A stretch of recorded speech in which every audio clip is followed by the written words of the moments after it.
Oh, sir. Go ahead, say your name, spell it out for us. Lieutenant Anthony Dupree, Dupree. I am the lieutenant for the San Diego PD Homicide Unit. Okay, so just for starters, tell us from the beginning what happened here.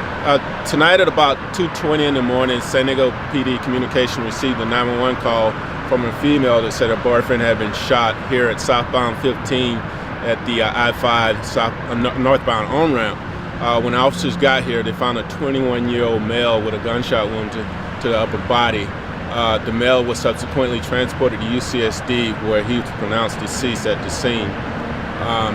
Subsequent to that, Caltrans workers were monitoring a camera, and they noticed a subject in a vehicle near northbound I-5 at 32nd Street on-ramp. Get out of the vehicle and kind of messing around the vehicle, so they directed officers in that direction. That suspect vehicle kind of fit the description of the vehicle that was seen here at the shooting scene. Officers went over to that location, located the vehicle, and detained a subject there, and that subject's been detained at this moment. So what kind of prompted the shooting? Do we have a motive? No, we don't have a motive. We do know from eyewitnesses, there was one witness in the vehicle with our victim. They were traveling on southbound 15. They saw what they thought was a stranded motorist, decided to pull over to try to help. When the victim got out of the car, he was shot. Okay, now earlier there was something on Boundary Street about a car being broken into, and the owner was shot at with a rifle also. Same person? We're looking into that on that Boundary Street incident. It's about 600 block of Boundary. That occurred about 02:10 this morning. A victim came out of his house and noticed someone was trying to break into his car. He intervened, and a subject fired rounds at the car and at the house and fled the scene. Same type of weapon, sir? Same type of vehicle. We don't know what the weapon was there. We're still investigating that to see if there was casings and if they match. That's still early on in that investigation also. It may be connected, but we're still trying to determine that. Now, you said that the man was taken into custody on the freeway, but his rifle was found up on the embankment by Newton and near Boston, I guess. How did he get the weapon up there? That I don't know. I don't know how he got the weapon there. I know that Caltrans saw him going in and out of the vehicle. They didn't say anything about seeing a weapon.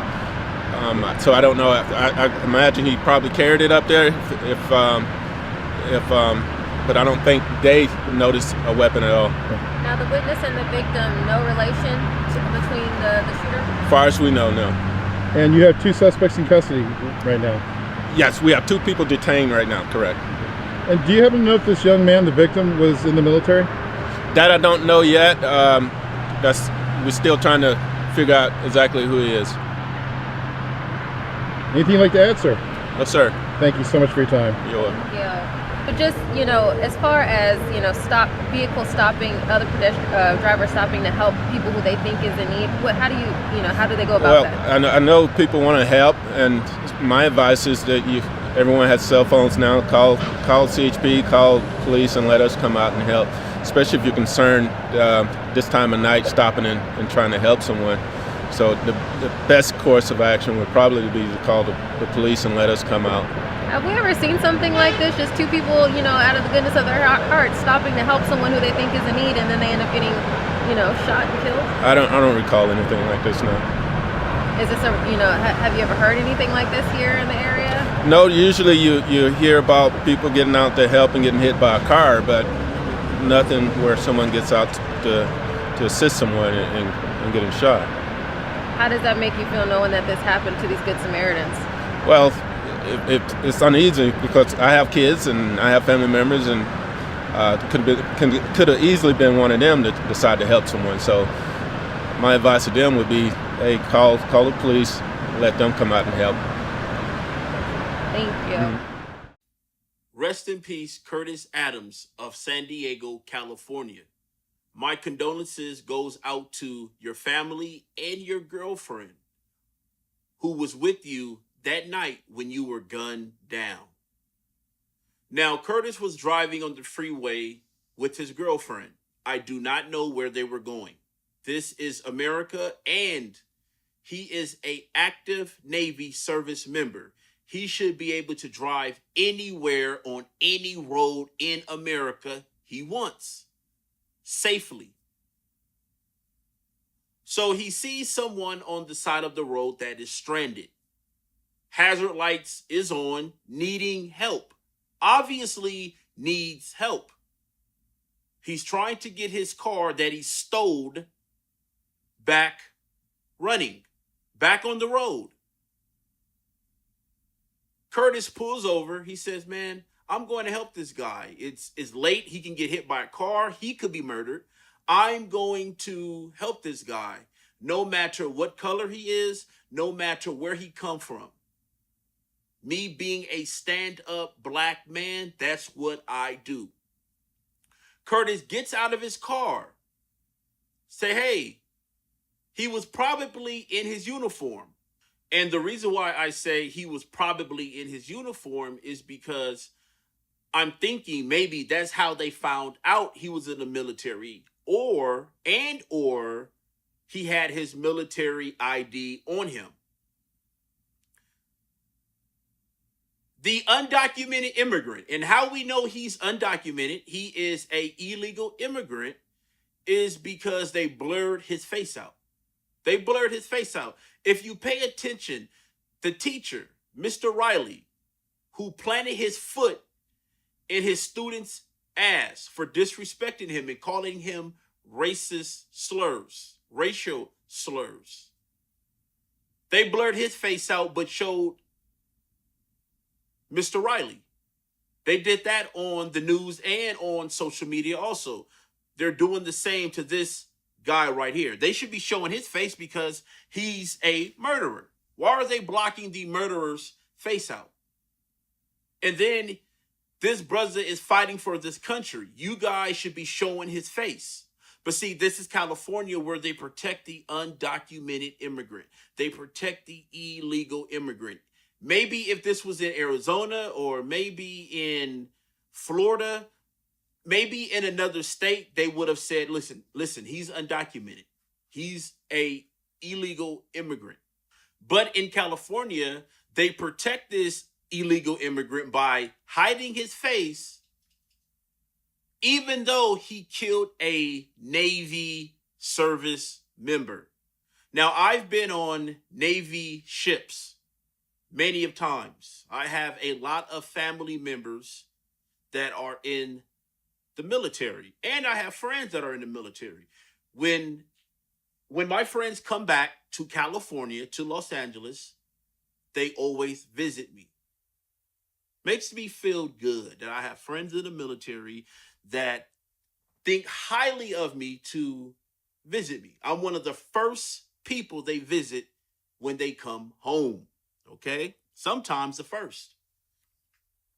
So I understand how much soldiers need our respect. And when you have and not only respect, support, because they have a tough job, a hard job. Now, we can debate what the military is actually used for, maybe on another video. This isn't the video for that, because you do have people who don't like the military job description, the things that they do. And so, regardless, being a stand-up black man that he is, gets out of his car, tries to help someone.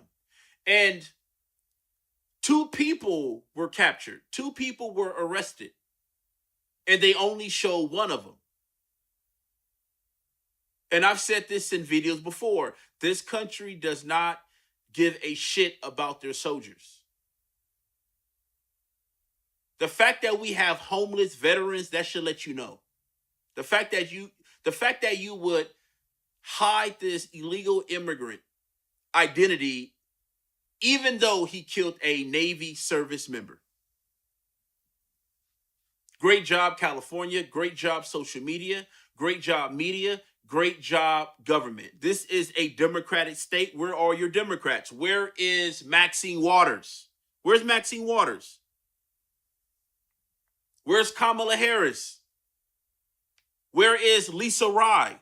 Angela Rye, excuse me. Where's Angela Rye? Where's CNN? This is disgusting. Where are your white supremacy activists? And this is one of the many reasons why I don't get on live streams. I don't deal with 95% of the content creators in the black sector. You mean to tell me you have a problem with people harming black people? You have a problem with white supremacy, and this don't make your notes? You guys have absolutely nothing to say about this? You guys have absolutely nothing to say about the black teacher, Mr. Riley, that was assaulted, disrespected, might as well say spat on, been being spat on. This shows you the respect that black Americans have for black men. Black men don't respect black men. How if this was a black woman, you guys would be all over it. If Mr. Riley was Mrs. Riley, a black woman, you guys would be all over it. But you guys don't respect black men. This is sad. This is a travesty. I hope both of these illegal immigrants get the death penalty. And again, black men in California, arm yourself. Black men abroad, all over this country, arm yourselves. And this illegal immigrant stole that car. The owner comes out and say, hey, that's my car. They shoot at him. They didn't kill him. They just shoot at him. This black brother, this black male, this service member, this stand-up brother, he gets gunned down. If I was the lawyer, I would ask, if I was the lawyer trying to prosecute these illegal immigrants, I would ask, what color was the guy what nationality, what ethnicity, what color was the guy car he stole that he shot at? And if he's white or Hispanic, he didn't kill him, I would say it was because of his skin color.